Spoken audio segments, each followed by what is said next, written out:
बिस्मिल्लाहिर्रहमानिर्रहीम। जी बच्चों, हमारा जो नेक्स्ट टॉपिक है वो है जी कि आप लोगों ने ये शो करना है कि किसी भी स्प्रिंग के साथ अगर कोई मैस को अटैच कर दिया जाए तो उसकी जो मोशन होती है वो सिंपल हार्मोनिक मोशन होती है। हमारा क्वेश्चन है जी, शो डैट, लास्ट लेक्चर में मैं आपको पढ़ा चुका हूँ जी सिंपल हार्मोनिक मोशन क्या होती है, ठीक है, पीरियोडिक मोशन क्या होती है, ठीक है, वाइब्रेटरी मोशन क्या होती है, इनमें फ़र्क क्या होता है, ये सारा कुछ मैं आपको लास्ट लेक्चर में बता चुका हूँ। अच्छा जी, अब show that motion of mass, show that motion of mass attached with a spring, motion of mass attached with a spring. बच्चों, अगर किसी स्प्रिंग के साथ हम लोग एक मैस अटैच कर दें तो उसकी जो मोशन होती है, कहता है जी वो सिंपल हार्मोनिक मोशन है। इसको आपने शो करना है आज के इस लेक्चर में। तो काफ़ी आसान टॉपिक है ये, आप लोगों ने ऑलरेडी इसको अच्छे तरीके से मैट्रिक में भी पढ़ा हुआ है, ठीक है। तो लो जी बच्चों, सबसे पहले आप लोग देखें कि हमारे पास सपोज करते हैं एक मैस एम है, ठीक है जी, जिसको हम लोगों ने अटैच कर दिया है एक स्प्रिंग के साथ, ठीक है जी। और ये मैस जो है ये इजीली जो है जी वहाँ पर क्या कर सकता है, एक फ्रिक्शनलेस हॉरिजॉन्टल सरफेस के ऊपर मूव कर सकता है, ठीक है। आप लोग सबसे पहले लिखेंगे कंसीडर, मैं लिख देता हूँ साथ साथ, लिख लें आप लोग भी साथ साथ, consider a mass M, consider a mass m attached with,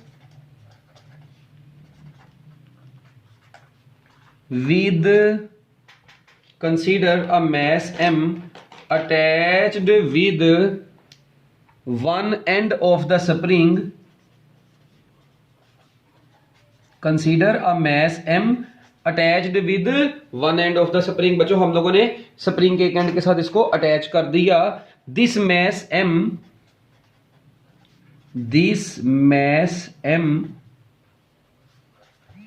can move freely. बच्चों, ये फ्रीली मूव कर सकता है on a frictionless horizontal surface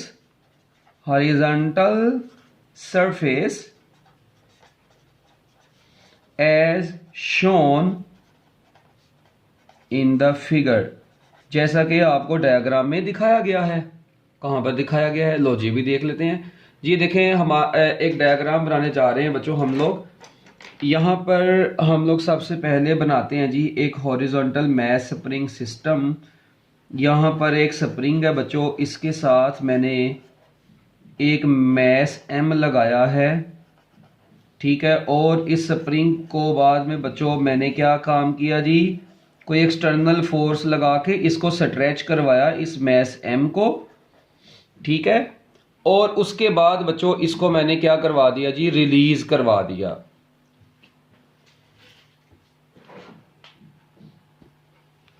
तो ये मैस को हमने अटैच किया हुआ है एक स्प्रिंग के साथ, ठीक है जी। और मैंने इसके ऊपर एक फोर्स लगाई, फोर्स लगा के इस मैस को मैं इधर से इधर लेकर आया। और बच्चों, उसके बाद जैसे ही मैंने इस मैस को यहाँ से छोड़ा तो आपको पता है कि इसके अंदर एक रिस्टोरिंग फोर्स आ जाती है और ये मैस इधर को वापस आएगा और यहाँ पर आके रुकता नहीं है, बल्कि ऐसे थोड़ा सा कंप्रेशन की स्टेट में आता है इस तरह। अब ये देखें जरा, अगर आप लोग यहां पर थोड़ा सा गौर करें, ओरिजिनल स्टेट, इसकी ओरिजिनल पोजीशन ये थी और जिस पोजीशन पर ये मैस बेचारा रेस्ट की हालत में था, हम लोग इस पोजीशन को आपको पता है बच्चों क्या नाम देते हैं, मीन पोजीशन का नाम देते हैं, ठीक है। अब ये मीन पोजीशन के ऊपर है इस वक्त ये मैस एम। अब बच्चों मैंने क्या काम किया, मैंने इसके ऊपर लगाई एक फोर्स, ठीक है जी। और इस मैस को मैं फोर्स लगा के, ठीक है जी, इस मैस को फोर्स लगा के कहां पर ले गया, इसके अंदर आपको पता है फोर्स लगाऊंगा इसमें डिस्प्लेसमेंट आएगा, ज्यादा फोर्स लगाऊंगा ज्यादा डिस्प्लेसमेंट होगी, हैं, बारिश कम होगी पानी कम आएगा, ज्यादा बारिश होगी ज्यादा पानी आएगा, है। लो जी ये देखो, अच्छा मैंने अब इसके ऊपर लगाई एक फोर्स, इसको मैं नाम देता हूं चर्सी को अप्लाइड फोर्स का। ये फोर्स अप्लाई की बच्चों मैंने इसके ऊपर, इस अप्लाइड फोर्स की वजह से आप लोगों को पता है ये मैस m को मैं घसीटता इधर तक ले आया। अच्छा, अब ये जो मैक्सिमम डिस्प्लेसमेंट जहां तक बच्चों में इसको लेके आया होता हूं ना, वहां तक जब हम लोग पहुंच जाते हैं उस पोजीशन को हम लोग नाम देते हैं एक्सट्रीम पोजीशन का। बच्चों उसको क्या नाम देते हैं हम लोग? एक्सट्रीम पोजीशन का नाम देते हैं। ठीक है, अब ये मेन पोजीशन की राइट साइड पर जो मैक्सिमम डिस्प्लेसमेंट तक आप लोग बॉडी को लेकर गए हैं, उस पोजीशन तक जहां तक उसको लेकर गए हैं उसको क्या नाम देते हैं? एक्सट्रीम पोजीशन का नाम देते हैं। अच्छा, अब देखिए मैं फोर्स लगा के इधर से उधर ले गया, अब मैंने यहां पर जाके इसको छोड़ दिया बेचारे को। अब बच्चों मुझे बताओ, जैसे मैं इस मैस m को यहां पर छोड़ दूंगा तो आपको पता है इसने फौरन दौड़ना किसकी तरफ है? इसने सबसे पहले दौड़ना किसकी तरफ है? मीन पोजीशन की तरफ, ऐसे। अब इसका मतलब है कोई ना कोई चीज तो ऐसी है ना जो इसको दोबारा वापस लेकर जा रही है मीन पोजीशन की तरफ। तो वो चीज जो इसको मीन पोजीशन की तरफ वापस लेके जा रही है उस फोर्स का नाम है रीस्टोरिंग फोर्स, और इसको मैं F के साथ R लगा रहा हूं बेस में, जिसको रीस्टोरिंग फोर्स बोलते हैं। मगर आपको पता है ये बॉडी यहां पर जाके रुकती नहीं है। अब मोशन के दौरान इसने यहां पर रुकना नहीं है, बल्कि इसने अपने इनर्शिया की वजह से अब ऐसे पीछे को थोड़ा सा कंप्रेस होना है। तो अब पीछे को भी जब इसने आना है तो पीछे को भी तो एक मैक्सिमम वैल्यू तक आना है ना, मैक्सिमम डिस्प्लेसमेंट तक आना है ना, एक मैक्सिमम एम्पलीट्यूड तक आना है ना। तो इसका मतलब इसने पीछे भी तो एक मैक्सिमम डिस्प्लेसमेंट तक आना है, उसको भी हम लोग क्या नाम देते हैं? एक्सट्रीम पोजीशन का नाम देते हैं। अब बच्चे यहां पे कंफ्यूज होते हैं, सर जी इसका मतलब दो एक्सट्रीम पोजीशन है। यस, दो एक्सट्रीम पोजीशन है, एक मीन पोजीशन के इस साइड पर, एक मीन पोजीशन के इस साइड पर, क्योंकि मीन पोजीशन से कुछ आगे उसने डिस्प्लेसमेंट कवर करना है और कुछ पीछे। जितना पीछे तक करना है उसको हम लोग नेगेटिव एक्सट्रीम पोजीशन बोलते हैं actually.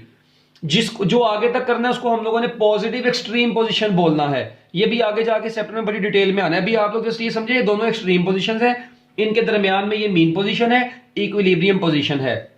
It is also known as rest position, और ये पोजीशन ऑफ मैक्सिमम डिस्प्लेसमेंट। ठीक है, तो बच्चों अब आप लोग देखें कि अच्छा कई बच्चे सोच रहे सर जी पता नहीं ये कम ये ज्यादा। बच्चों नहीं, ऑलमोस्ट हम लोग जब ये फ्रिक्शनलेस सिस्टम को सपोज कर रहे होते हैं ना, ये देखें ना, जारी बात है ये मैस इस वक्त किसी ऐसे आप लोग कह लें किसी सपोर्ट के ऊपर ऐसे इसको रखा हुआ है। ये मैस m इस तरह जब वाइब्रेट करना है तो बच्चों कुछ जो फ्रिक्शन है ना इस सरफेस के, देखें ना स्प्रिंग को बांधा है, उसके साथ आप नीचे एक सरफेस है ये, और उसके ऊपर मैस को रखा हुआ है। अब देखो ना वरना लटक ही जाएगा, इसको सपोर्ट ना हो यहां से, तो यहां से इसको सपोर्ट है। ठीक है, अच्छा तो अब इस सरफेस के दरमियान में भी तो कुछ फ्रिक्शन है ना, तो कहते हैं हम ऐसी सरफेस चूज करते हैं जहां पर फ्रिक्शन कम से कम हो। अब 100% तो खत्म नहीं किया जा सकता उस फ्रिक्शन को, मगर मिनिमम फ्रिक्शन होती है बच्चों। Frictionless horizontal mass spring system suppose करें तो जितना एक्सट्रीम पोजीशन के इस तरफ डिस्प्लेसमेंट होता है उतना इस तरफ होता है। ये देखने में ये बड़ा ही छोटा नजर आ रहा है, ये not according to scale, NATS बोले तो not according to scale. Almost ये इक्वल ही है एक्सट्रीम से मीन की तरफ, मीन से एक्सट्रीम की तरफ। अच्छा अब आप लोग देखें ये मीन से वापस बच्चों जब इसने जाना है तो अब कौन सी चीज है जो इसको पीछे को वापस लेके जाएगी? तो बच्चों वो है इनर्शिया। इनर्शिया इसको दोबारा मीन पर रुकने नहीं देगा, बल्कि कहेगा चल भाई तू मोशन में, मोशन भी रहे। इनर्शिया आपको पता है किसी बॉडी की वो प्रॉपर्टी चाहता है कि अगर कोई बॉडी मोशन में तो मोशन में ही रहे। तो लो जी बच्चों ये मैस यहां से आया था, मोशन में था, इनर्शिया ने कहा भाई तू किथे मोशन में ही रह चल, तो ये बेचारा मोशन में गया, मगर आगे जितना कंप्रेस हो सकता कंप्रेस हुआ। उसके बाद बच्चों दोबारा इसके अंदर रिस्टोरिंग फोर्स आ गई हुई है। अब वही रिस्टोरिंग फोर्स इसे कहेगी कि ना भाई चल वापस आ मीन पोजीशन पे। अब ये बेचारा रिस्टोरिंग फोर्स के अंडर दोबारा वापस आया, मगर यहां पर भी आया तो बच्चों फिर दोबारा इसको कौन मिल गया? इसका इनर्शिया मिल गया। उसने कहा भाई किधर चल लगे नु निकल हम, तुझे किसने कहा था मोशन में आ चरसी। तो आप लोग देखें इस तरीके से रीस्टोरिंग फोर्स इसको ओवरऑल एक्सट्रीम से मीन पर और इनर्शिया इसको मीन से एक्सट्रीम पर लेके गया। अब बच्चे कहते हैं सर जी यहां पे ओ भाई एक मरतबा फोर्स लगाई आपने, जरा गौर करना मेरी बात पे। एक मरतबा ये फोर्स अप्लाई कर दी उसके बाद छोड़ दिया। During its vibratory motion, oscillatory motion, ठीक है, ड्यूरिंग इट्स ऑसिलेटरी या वाइब्रेटरी मोशन बच्चों रीस्टोरिंग फोर्स और इनर्शिया ही ये दो चीजें हैं जो ओवरऑल इसकी मोशन का सबब बन रही हैं। अब तो इसका मतलब इनर्शिया क्या काम करता है? किसी भी बॉडी को मीन से एक्सट्रीम की तरफ धकेलेगा, मीन से एक्सट्रीम की तरफ, जबकि रिस्टोरिंग फोर्स एक्सट्रीम पोजीशन से मीन की तरफ वापस लेके आने की कोशिश करेगी। तो ये दो कॉन्सेप्ट आप लोगों को बड़े अच्छे तरीके से पता होने चाहिए। अब यहां पर आप लोगों को मैंने भी बताया, बच्चे कहते हैं जी फिर सर ये अगर यहाँ पे ये फ्रिक्शनलेस है तो फिर ये बॉडी रुक क्यों जाती है। कई बच्चों के दिमाग में फिर ये सवाल आता है कि अगर ये फ्रिक्शनलेस है तो फिर ये रुक क्यों जाती है। ओ भाई मेरी बात सुने, ये मैस की इसकी स्प्रिंग की इसके ऊपर जो मोशन है ये फ्रिक्शनलेस सरफेस है, इसका हरगिज मतलब ये नहीं कि जीरो होगी फ्रिक्शन। ओ भाई थोड़ी बहुत तो फ्रिक्शन है, आपको पता है अगर फ्रिक्शन को खत्म कर दे फिर तो ये हमेशा वाइब्रेट ही करता रहेगा, मगर due to friction Aahista Aahista इसका एम्पलीट्यूड कम होता जाता है, कम होता जाता है, कम होता जाता है और एक वक्त आता है ये रुक जाती है। यानी देखें पहले ऐसे ऐसे ऐसे ऐसे ऐसे ऐसे एक वक्त आएगा ये रुक जाएगा। ठीक है, तो इस तरीके से बच्चों ओवरऑल इसकी मोशन हो रही है। अब हम लोग आगे चलते हैं टाइम को जाया किए बगैर। तो अब आप लोग यहां पर देखें अकॉर्डिंग टू हुक्स लॉ, यानी बल्कि अकॉर्डिंग टू हुक्स लॉ को भी छोड़ो, पहले एक लाइन लिखो, when the displacement when the mass m is displaces, when mass m when mass m is displaced when the mass m is displaced through a distance x, बच्चों उसको हम लोगों ने एक पर्टिकुलर डिस्टेंस x से क्या करवा दिया, डिस्प्लेस करवा दिया फ्रॉम मीन पोजीशन। कहां से उसको बच्चों, from mean position by external force. हमने बच्चों उसके ऊपर एक एक्सटर्नल फोर्स F लगाई उसको, और बच्चों हम लोगों ने उसको मूव करवा दिया। ठीक है, उसको डिस्प्लेस करवा दिया किसी पर्टिकुलर डिस्टेंस x से। ठीक है, अब यहां पर आप लोगों ने जो एक चीज देखनी है, अकॉर्डिंग टू हुक्स लॉ, मेरा ख्याल मार्कर ही यूज कर लो, अकॉर्डिंग टू हुक्स लॉ, तो बच्चों फिर हुक्स लॉ के मुताबिक, ठीक है जी, हुक्स लॉ के मुताबिक बच्चों क्या मैं यहां पर कह सकता हूं कि आप लोग जितनी ज्यादा अप्लाइड फोर्स लगाएंगे, ठीक है, उतना ज्यादा डिस्प्लेसमेंट उसमें प्रोड्यूस होगा। ऑब्वियसली बात है, मैं फोर्स कम लगाऊंगा स्प्रिंग में डिस्प्लेसमेंट कम आएगा, फोर्स ज्यादा लगाऊंगा स्प्रिंग में डिस्प्लेसमेंट ज्यादा आएगा। इसका मतलब है अप्लाइड फोर्स का डिस्प्लेसमेंट के साथ डायरेक्ट रिलेशन है। और बच्चों मैं इसी अप्लाइड को A+P बस लिख देता हूं, और जब ये प्रोपोर्शनैलिटी के साइन को खत्म करते हैं आपको पता है यहां पर एक कांस्टेंट आता है, और उस कांस्टेंट को हम लोग नाम देते हैं स्प्रिंग कांस्टेंट का। ये जो बच्चों यहां पर कांस्टेंट आता है ना K, इस K को हम लोग क्या नाम दे देते हैं, इस K को नाम देते हैं बच्चों किसका, स्प्रिंग कांस्टेंट का नाम देते हैं। ठीक है, ये भी आगे जाके इसको पढ़ते हैं, वैसे आप लोग मैट्रिक में भी पढ़ के आए होंगे, मगर भी इसको आगे जाके भी हम लोग पढ़ेंगे। अच्छा, ये स्प्रिंग कांस्टेंट आ गया। अब आपको पता है, यार मेरी बात सुनो, मैं रिस्टोरिंग फोर्स, आप देखें अप्लाइड फोर्स इधर को लगाई थी, इसमें देखें जरा, आपने अप्लाइड फोर्स इधर को लगाई थी, रिस्टोरिंग फोर्स इधर को लग रही है।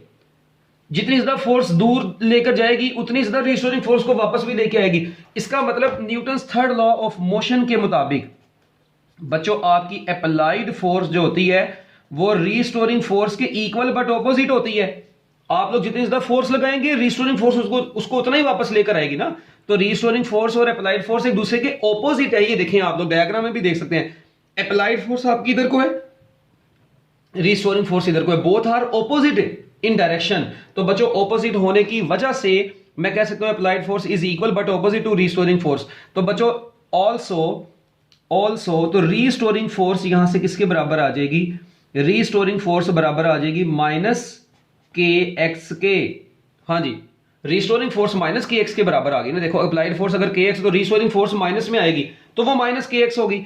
अब आपको पता है Newton's second law of motion के मुताबिक आप लोगों ने ये भी पढ़ा हुआ है बच्चों, F is equal to m a होता है। क्या ये पढ़ा हुआ है आप लोगों ने, F is equal to m a?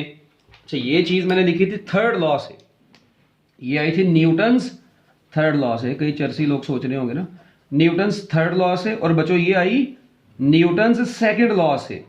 तो ये देखें बच्चों, अब Newton's second law of motion के मुताबिक F is equal to m a होता है। तो बच्चों मुझे बताओ, जब F की जगह पर एम ए पुट कर देंगे वो रिस्टोरिंग फोर्स से एक्सेलरेशन ही आएगा ना, तो उसको F भी लिख दें। तो बच्चों ये माइनस के एक्स ही बन जाएगा।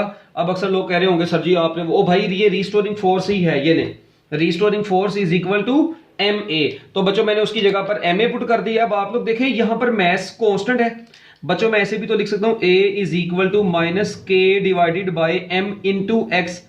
अब आप लोग यहां पर देखें के कांस्टेंट है, ठीक है, एम भी कांस्टेंट है, तो मैं लिख सकता हूं k divided by m is equal to constant. ओ भाई मेरी बात सुनो, आप लोग स्प्रिंग को मूव करवाओगे, ठीक है, मैस को मूव करवाओगे ना, स्प्रिंग का स्प्रिंग कांस्टेंट चेंज होना है, ना स्प्रिंग के साथ अटैच किया मैस आपने चेंज किया, तो ये पूरी चीज हो गई कांस्टेंट। तो बच्चों जब ये पूरी चीज कांस्टेंट है तो मैं ऐसे भी तो लिख सकता हूं a is equal to minus constant into x। और बच्चों फाइनली मैंने कह दिया acceleration is directly proportional to displacement but with negative sign. तो लो जी, एक्सेलरेशन डिस्प्लेसमेंट के डायरेक्टली प्रोपोर्शनल है बट ऑपोजिट इन डायरेक्शन है। तो बच्चों ये देखें, इसका मतलब है कि बॉडी का एक्सेलरेशन और डिस्प्लेसमेंट एक दूसरे के डायरेक्टली प्रोपोर्शनल है। नेगेटिव का साइन ये शो करेगा कि acceleration is always directed towards mean position. तो बच्चों इसका मतलब अब यहां से सिंपल हार्मोनिक मोशन इसको क्यों बोलते हैं, हम लोग क्यों कहते हैं कि motion of the mass attached with the spring is simple harmonic motion. उसकी सिंपल सी रीजन बच्चों ये है कि देखें, सिंपल हार्मोनिक मोशन की डेफिनेशन ये है, type of oscillatory motion in which acceleration is directly proportional to displacement and it is always directed towards mean position. क्या मतलब है always directed towards mean position? देखें ऑपोजिट क्यों है, आप लोग इसको आगे को लेकर गए, इसका डिस्प्लेसमेंट आप आगे को करवा रहे हैं, मगर रीस्टोरिंग फोर्स उसको पीछे को वापस लेके आ रही है। तो बच्चों एक्सेलरेशन तो हमेशा फोर्स की डायरेक्शन में होता है ना, तो आप लोग देखें जिस डायरेक्शन में रीस्टोरिंग फोर्स है उसी डायरेक्शन में एक्सेलरेशन भी होगा, जिस डायरेक्शन में रीस्टोरिंग फोर्स है उसी डायरेक्शन में एक्सेलरेशन भी होगा।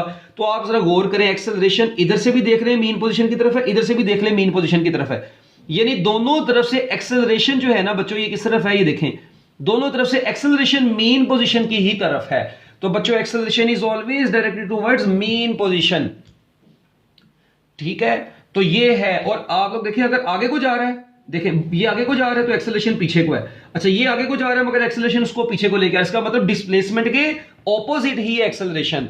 तो बच्चों यहां पर फिर आप लोग एक डेफिनेशन अब लिखे, type of oscillatory motion, type of oscillatory motion, type of oscillatory motion in which, जल्दी लिखना, type of oscillatory motion, type of oscillatory motion in which acceleration is directly proportional to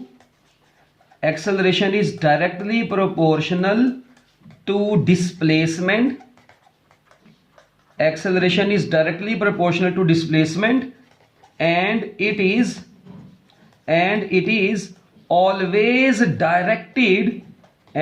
always directed towards mean position is called SHM।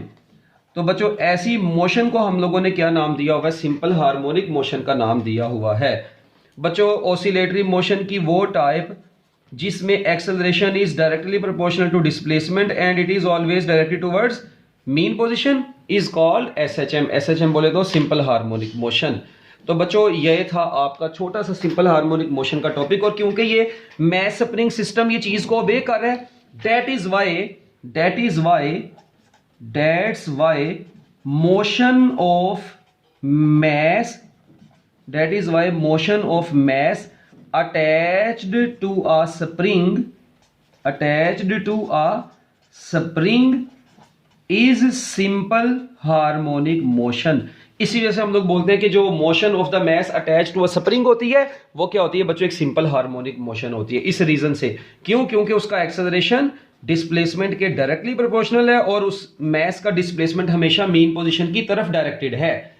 तो ले जी बच्चों ये था आपका एक छोटा सा टॉपिक, ठीक है, बड़ा छोटा सा टॉपिक था, इसमें कोई मुश्किल वाली चीज भी नहीं थी, ठीक है। अच्छा अब मैं आप लोगों को ना इसी में से हॉरिजॉन्टल मैस स्प्रिंग सिस्टम में से कुछ काम की बातें बताता हूं, ठीक है, बड़ी ही अच्छी बातें हैं। यहां तक अगर आपको समझ आ गई तो हैंड रेज कर दें जल्दी जल्दी, शाबाश। लो जी बच्चों अब आप लोग एक चीज पर जरा गौर करें, ये लॉन्ग में नहीं आता, ठीक है, ये बस जस्ट आप लोग मतलब कह लें कि ये मैट्रिक में इंपॉर्टेंट था, एफएससी में ये इसके कॉन्सेप्ट ये आगे बड़े यूज होने अभी। अब इधर से एमसीक्यूज किस टाइप के बन सकते हैं, ये देखो अभी अगर मैं आप लोगों से पूछूं जी graph between acceleration and displacement, ठीक है जी, graph between acceleration and displacement during simple harmonic motion क्या होगा, लें जी graph between acceleration and displacement is हाँ जी जी, एक्सेलरेशन और डिस्प्लेसमेंट के दरमियान में ग्राफ कैसा होता है? ए ऑप्शन, ये बी ऑप्शन, फिर बच्चों यहां पर सी ऑप्शन, और फिर यहां पर आपके पास आ रही है डी ऑप्शन। अब जरा ऑप्शंस पे गौर करना है। एक्सेलरेशन और डिस्प्लेसमेंट के दरमियान में ग्राफ की शेप ऐसी होगी, ऐसी होगी, ऐसी होगी या ऐसी होगी। लें जी, यहां पर आप लोग कह लें कि एक्स एक्सिस पर, ये वाई एक्सिस पर एक्सेलरेशन है, एक्स एक्सिस पर डिस्प्लेसमेंट है, वाई एक्सिस पर एक्सेलरेशन, एक्स एक्सिस पर डिस्प्लेसमेंट। ये एक्सेलरेशन, यहां पर डिस्प्लेसमेंट, यहां पर एक्सेलरेशन और यहां पर डिस्प्लेसमेंट है। वाई एक्सिस पर यानी एक्सेलरेशन, एक्स एक्सिस पर डिस्प्लेसमेंट है। तो अब अगर बच्चों अब आप लोगों से ये पूछा जाए जी, अब आप लोग आंसर बताएं। अब ये बड़ा इंटरेस्टिंग सा क्वेश्चन है, ठीक है, और बच्चे यहां पर घूम भी जाते हैं। अब मुझे ये बताएं, सिर्फ हैंड रेज करें जो जो बच्चे ये कह रहे हैं कि उनका आंसर है जी चार्ली। चार्ली वाले हैंड रेज करना जरा जल्दी जल्दी, शाबाश। यहां पर है जी एक, बस दो, लो जी। अल्फा वाले हाथ बुलंद करें, चर्सी जी, अल्फा वाले। अच्छा, ये बीटा वाला कौन कौन है? बीटा वाला, बीटा वाले, लो जी। बच्चों अब मेरी जरा आप लोग ना बात गौर से सुनिएगा, ठीक है। देखते हैं, ये देखें, एक्सेलरेशन और डिस्प्लेसमेंट के दरमियान में आप लोगों को पता है डायरेक्ट रिलेशन है।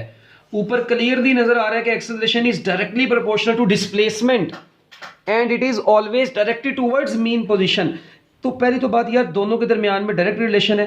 तो बच्चों जब भी दो फिजिकल क्वांटिटीज के दरमियान में डायरेक्ट रिलेशन होता है ना, जब भी दो फिजिकल क्वांटिटीज के दरमियान में डायरेक्ट रिलेशन होता है तो उनका ग्राफ हमेशा एक स्ट्रेट लाइन बनता है। एक तो ये बात डन होगी कि दो चीजों के दरमियान में डायरेक्ट रिलेशन होगा तो उनका ग्राफ क्या होगा? स्ट्रेट लाइन होगा। अच्छा, अब ग्राफ तो स्ट्रेट लाइन बनेगा, इसका मतलब वो चार्ली ऑप्शन है या बीटा, ये भी स्ट्रेट है, मगर ये आप लोग देखें आधी स्ट्रेट है, आधी आधी दूसरे एक्सिस में है, मगर मतलब दूसरे क्वाड्रेंट में। हम लोग इसको क्यों नहीं डील करें, मैं आपको बताता हूं। है ये सारी बेसिकली स्ट्रेट लाइंस ही, मगर ओवरऑल देखें तो चार्ली और बीटा स्ट्रेट लाइंस हैं, क्योंकि थ्रू आउट इनके दरमियान में डायरेक्ट रिलेशन है ना, इसलिए चार्ली और बीटा को ज्यादा प्रेफर किया जाएगा। मगर अब चार्ली और बीटा में भी कंफ्यूजन होती है बच्चों, आप लोगों ने कंफ्यूज नहीं होना। देखें, आप लोग देखें, अगर एक्सेलरेशन के साथ पॉजिटिव है तो इसकी डिस्प्लेसमेंट के साथ नेगेटिव है। आप ये नेगेटिव इधर लगा दे, बेशक ये पॉजिटिव इधर लगा दे, इससे तो कोई फर्क नहीं पड़ता ना। आप लोग देखें, बोथ आर ऑपोजिट इन, मतलब आप लोग देखें एक पॉजिटिव है दूसरा नेगेटिव, तो मुझे बताएं एक पॉजिटिव और दूसरा नेगेटिव है, तो बच्चों इसका मतलब ऑपोजिट नेचर किस क्वाड्रेंट में होती है? वेरिएबल्स की ऑपोजिट नेचर सेकंड और फोर्थ क्वाड्रेंट में होती है। तो बच्चों ये ऑपोजिट नेचर होने की वजह से सेकंड एंड फोर्थ क्वाड्रेंट में ये बनेगी ऑपोजिट नेचर, क्योंकि सेकंड में भी आपको पता है ए, अगर एक्स सेकंड में एक्स नेगेटिव तो वाई पॉजिटिव, और अपना फोर्थ क्वाड्रेंट में एक्स पॉजिटिव वाई नेगेटिव। तो बच्चों लिहाजा आपका जो आंसर बनेगा वो क्या बनेगा जी? सेकंड एंड फोर्थ क्वाड्रेंट वाली आपकी ऑप्शन चूज करनी है आपने, तो बीटा आपका आंसर है। तो लो जी बच्चों, ये एक शॉर्ट क्वेश्चन था, मतलब एमसीक्यू था आप लोगों के पास। इसी तरह बच्चों एक एमसीक्यू और भी आप लोगों के सामने अब आने लगा है। ये देखें जरा, आपको पता है जी स्प्रिंग कांस्टेंट जो है ना, ये स्प्रिंग कांस्टेंट के हवाले से कुछ बातें मैं आप लोगों को बता दूं, क्योंकि यहां पर स्प्रिंग कांस्टेंट का जिक्र हुआ है। ये पेपर में नहीं लिखना, अब ये मतलब एमसीक्यूज ये शॉर्ट क्वेश्चन में आएगा, ठीक है। तो स्प्रिंग कांस्टेंट क्या चीज है बच्चों? आप लोगों ने भी देखा कि मैंने आपको ये बताया कि ये जो K है ना बच्चों, ये है F/X, इसको बोलते हैं actually force divided by extension in the spring. Force पर unit extension is known as spring constant. एक ये बात बच्चों मैंने आप लोगों को बताई है। दूसरी बात आप लोगों ने जो यहां पर याद रखनी है बच्चों, K का फार्मूला है F/X।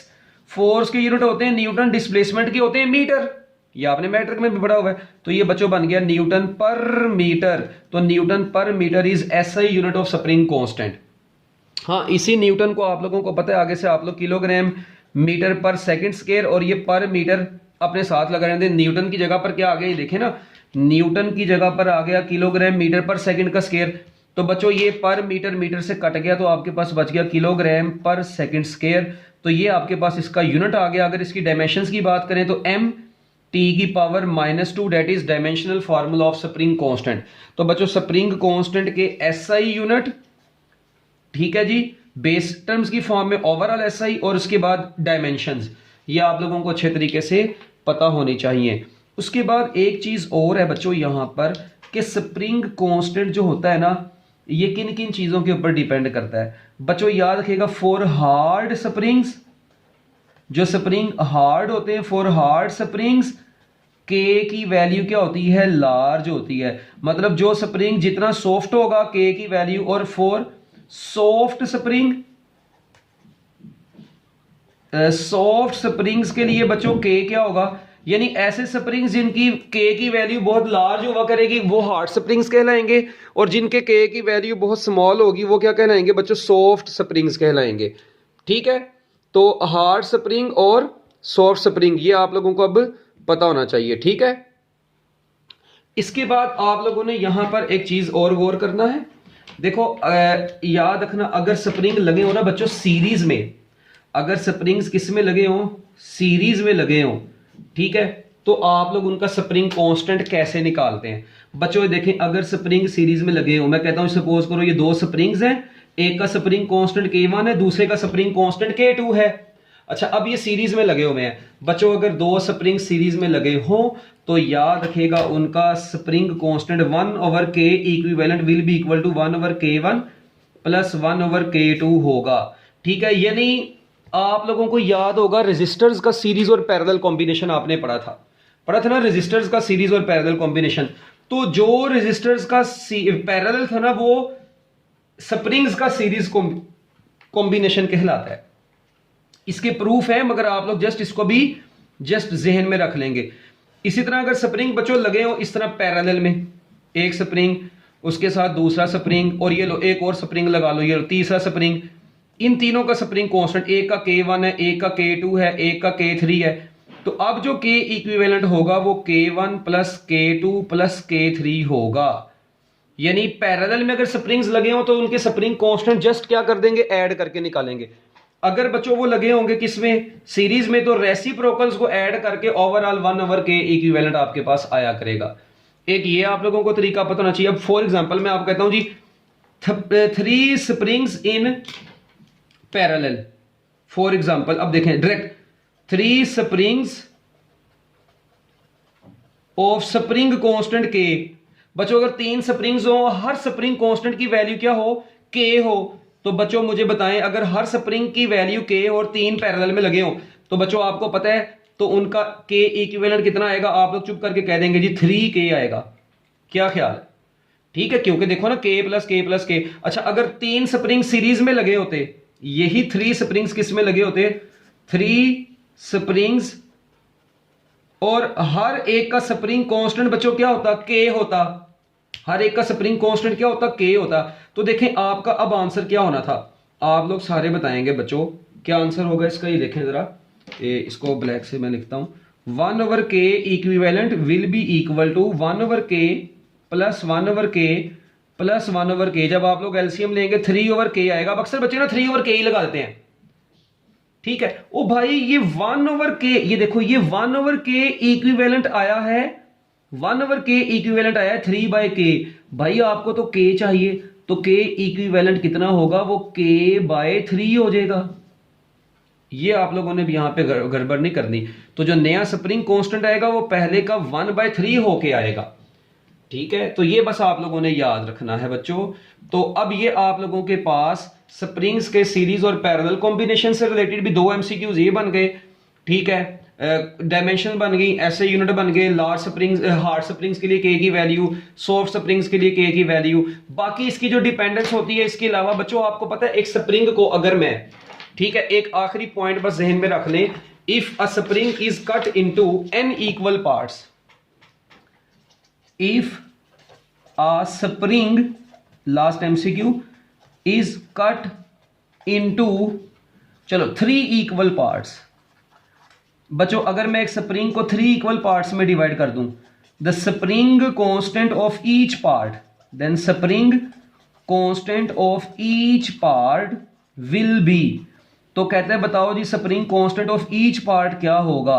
तो बच्चों याद रखिएगा, ऑप्शन सुने, k/3, 3k, it will remain same, k ही रहेगा, डेल्टा ऑप्शन है जी 4k।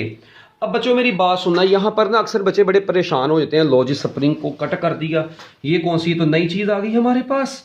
अगर किसी स्प्रिंग को 3 इक्वल पार्ट्स में कट कर दें तो हर पार्ट का स्प्रिंग कांस्टेंट बच्चों क्या होगा। याद रखना है बच्चों, जब स्प्रिंग को इक्वल पार्ट्स में डिवाइड करते हैं ना, एक बात बस याद रख लें, स्प्रिंग कांस्टेंट का स्प्रिंग की लेंथ के साथ इनवर्स रिलेशन होता है। स्प्रिंग कांस्टेंट का स्प्रिंग की लेंथ के साथ क्या रिलेशन होता है, इनवर्स रिलेशन होता है। तो बच्चों ये कहां से आया, ये यंग्स डबल स्लिट एक्सपेरिमेंट, अपना यंग्स डबल स्लिट एक्सपेरिमेंट बोल रहा हूं, यंग्स मॉडुलस से आया हुआ है। आप लोग सेकेंड ईयर में जाके इसको पढ़ेंगे। अभी आप लोग देखें, अगर इसका मतलब स्प्रिंग को 3 इक्वल पार्ट्स में डिवाइड करेंगे तो मुझे बताओ हर पार्ट की लेंथ L/3 नहीं बन जाएगी, ऑब्वियस ही बात है, टोटल लेंथ L है, तो बच्चों हर पार्ट की लेंथ कितनी हो जाएगी, L/3। तो L/3 अगर होगी तो स्प्रिंग कांस्टेंट, तो अगर लेंथ 3 टाइम डिक्रीज करेगी स्प्रिंग कांस्टेंट 3 टाइम्स इंक्रीज कर जाएगा, तो हर पार्ट का स्प्रिंग कांस्टेंट 3k होगा।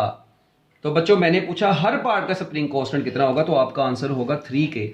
तो एक शॉर्टकट याद रखें कि कितने भी पार्ट्स में डिवाइड कर देना, बस ये न्यू स्प्रिंग कांस्टेंट जो होगा वो n times old spring constant होगा। ये लो, ये शॉर्टकट याद रख लो। मैं कहता हूं जी मैंने स्प्रिंग को 10 इक्वल पार्ट्स में डिवाइड किया, तो आप लोगों को तो पता है लेंथ हर एक की L/10 होगी, तो स्प्रिंग कांस्टेंट हर एक का 10k हो जाएगा, तो न्यू स्प्रिंग कांस्टेंट 10k आ जाएगा। डन बच्चों, ये छोटा सा एक एमसीक्यू था आप लोगों के पास जो कि अब आ गया है, ठीक है। अच्छा आखिर पे कुछ एमसीक्यूज और हैं, ठीक है, ये अभी आगे जाके भी बड़ी डिटेल में आने हैं, मगर क्योंकि हमारे पास 2-3 मिनट बचे हुए हैं तो मैं यहां पर आपको थोड़ी सी एक और बात बता देता हूं। देखें आपको पता है ये मीन पोजीशन है, ये मीन पोजीशन है, ये एक्सट्रीम पोजीशन है, और यहां तक भी लेके आएंगे आप लोग इस मैथ्स को, तो इसने यहां पे ऐसे वापस भी तो जाना है ना, तो ऐसे ओवरऑल ये। अच्छा ये मैं अब तीनों एक ही में शो कर दी है। एमसीक्यू में क्या पूछने लगा हूं, ये मीन पोजीशन है, ये भी एक्सट्रीम है, आपको पता है नेगेटिव एक्सट्रीम, इसे बोलेंगे पॉजिटिव एक्सट्रीम, अभी आपका नेगेटिव पॉजिटिव से कोई लेना देना नहीं है। अच्छा अब मुझे ये बताओ बच्चों, जब मीन पोजीशन के ऊपर वेलोसिटी क्या होती है। अब अक्सर बच्चे बड़े कंफ्यूज होते हैं, बच्चों मेरी बच्चे कहते हैं सर जी वो तो मीन पोजीशन, तो रेस्ट पोजीशन कहलाती है। भाई मेरी बात सुने, ड्यूरिंग सिंपल हार्मोनिक मोशन या ड्यूरिंग ऑसिलेटरी मोशन, बच्चों ये मैस इधर रुक नहीं रहा, ड्यूरिंग इट्स मोशन ये तो या तो इधर रुकना है आके, या इसने इधर रुकना है आके, इसका मतलब या इसकी यानी एक्सट्रीम पोजीशन पर इसकी वेलोसिटी 0 होनी है और मीन पोजीशन पर इसकी वेलोसिटी मैक्सिमम होनी है, तो इसने गुजरना है मीन से। अगर इसकी वेलोसिटी मीन पे 0 हो जाएगी तो रुक जाएगा बेचारा यहाँ पे। ओ भाई वो रुकता, बच्चे कहते हैं सर वो रुक तो जाता ही है ना मैस आके, ओ भाई वो आता है रुक जाता है जब उसकी ऑसिलेटरी मोशन कंप्लीट हो जाती है। अपनी ऑसिलेशन को कंप्लीट करने के बाद उसने रेस्ट पे ही आना है। तो हम ये देखते हैं कि देखें या तो इसने इधर आके रुकना होता है या इधर रुकेगा तो वापस आएगा, इधर रुकेगा तो वापस आएगा, इधर से तो वो आगे निकल गया था, इधर से भी आगे निकल गया था। तो एक ये बात, velocity is maximum at mean position. तो बच्चों अगर वेलोसिटी मैक्सिमम होती है तो हम लोग बोलते हैं काइनेटिक एनर्जी भी क्या होती है, मैक्सिमम होती है मीन पोजीशन पर, और यहां पर काइनेटिक एनर्जी मिनिमम होती है। तो बच्चों kinetic energy is maximum at mean position and minimum at extreme position. मैं इसी एक्सट्रीम को बस बात करता हूं, दोनों एक्सट्रीम पर बात सेम ही होगी। अच्छा अब उसके बाद आप लोग देखें काइनेटिक एनर्जी होगी। अच्छा मुझे बताओ मीन पोजीशन पर डिस्प्लेसमेंट तो मीन पर ही 0 होता है, एक्सट्रीम पर डिस्प्लेसमेंट मैक्सिमम होता है, यहां पर -x0 होगा, यहां पर क्या होगा +x0 होगा।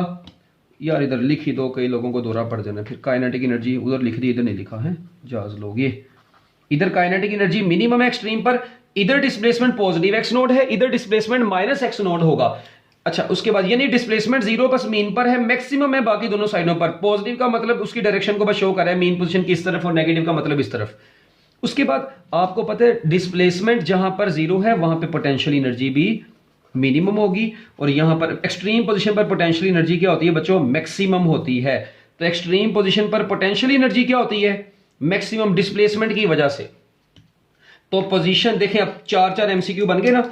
Velocity at mean position maximum, potential energy 0, displacement 0, kinetic energy maximum. अच्छा what about restoring force, last point, restoring force. देखें जहां पर डिस्प्लेसमेंट 0 वहां पर रीस्टोरिंग फोर्स भी 0।